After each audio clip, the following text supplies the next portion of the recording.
এই গল্পটি সম্পূর্ণরূপে কাল্পনিক। বাস্তবে উপস্থিত কোনো জাতি, ধর্ম বা রাজনৈতিক প্রেক্ষাপটের সাথে এর মিল নেই।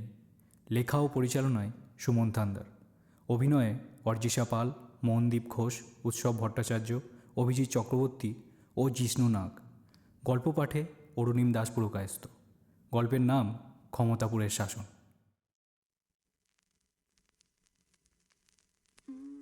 অনেক অনেক আগেকার কথা।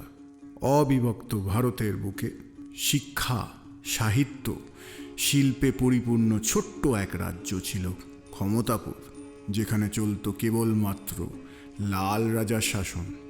সময়ের সাথে লাল রাজার অত্যাচার বাড়ে, আর সেই সুযোগে প্রজাদেরকে ছলে বলে কৌশলে ভুলিয়ে লাল রাজাকে পরাজিত করে রানী ইন্দুবালা। রানীর শাসনে রাজ্যের হাল হয়ে পড়ে বেহাল। আস্তে আস্তে শেষ হয় শিল্প, সাহিত্য সবই। আর তারপর একদিন রানীর দরবারে, শুনুন শুনুন শুনুন, ক্ষমতাপুরের মহারানী, সব মা বোনের আশা, রাজ্যের মাটি ও মানুষের বিপদ নাশা, আমার আপনার সবার শ্রদ্ধেয় শ্রীমতী ইন্দুবালা সভায় উপস্থিত হচ্ছেন।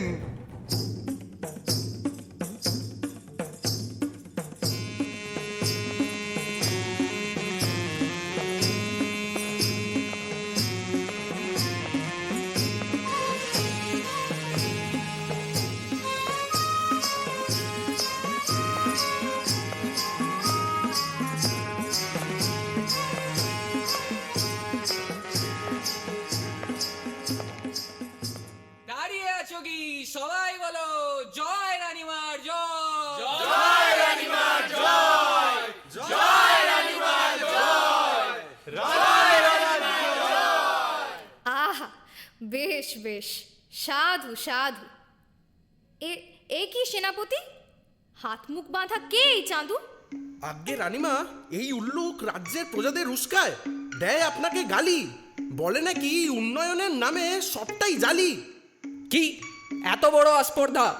যদি বলে থাকে উন্নয়নকে জালি, তবে এক্ষুনি ওকে হত্যা করে দাও চাপাবালি। আহা, থামো তো মন্ত্রী। আগে জানো কে এই ষড়যন্ত্রী? কোনো পাগল ছাগল যাযাবর, নাকি ছদ্মবেশী গুপ্তচর? রানীমা, খবর আছে, এই বেটার তিন কুলে কেউ নেই, আর পেশায় পাঠশালার পণ্ডিত। বাবা, তাদেরও পড়ায় নাকি কেবল রানীমার নামে বিষ ছড়ায়? ব্যাস ব্যাস, অনেক হয়েছে জানাশোনা। এই, কে আছিস? এক্ষুনি খোল ওর হাত মুখ। করজোরে চাইতে হবে ক্ষমা, না হলে চাপকে ছাড়ানো হবে ওর অসুখ।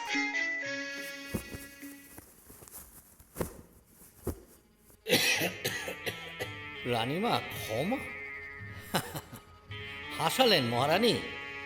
যে রানীর শাসনে কর্ম নেই, শিল্প নেই, শিক্ষা, স্বাস্থ্য, সাহিত্য সব পাট গেছে চুকে।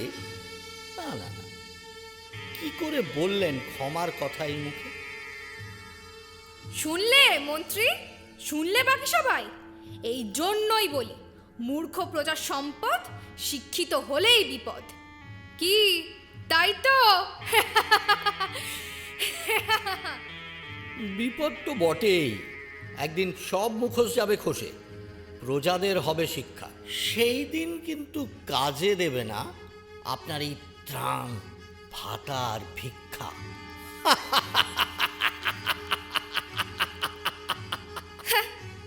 আশায় মরবে আজ চাষা।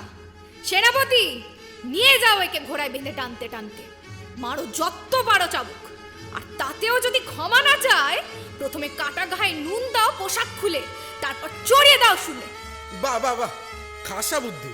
ক্ষমা করবেন রানীমা, কিন্তু এতে তো প্রজা বেজায় চটবে। এই যে মন্ত্রী, বলি তোমার কি বুদ্ধি শুদ্ধি খুব স্বল্প? সাজাও না একটা মিথ্যে গল্প।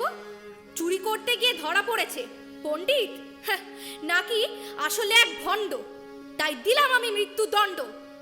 বাহ বাহ বাহ, খাসা বুদ্ধি। তবে তাই করি রানীমা। দেখছো কি? সবাই বলো জয় রানীমার জয়। জয় রানীমার জয়, জয় রানীমার জয়।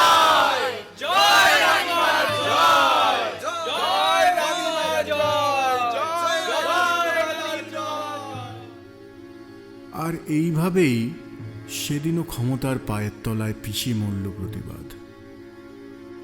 শত শত আওয়াজ দমে গেল মৃত্যুর ভয়ে। মিথ্যে স্বপ্ন দেখিয়ে শাসক আসে আবার চলেও যায়। শুধু পরিবর্তনের আশায় থাকা প্রজা রাস্তায় পড়ে মার খায়।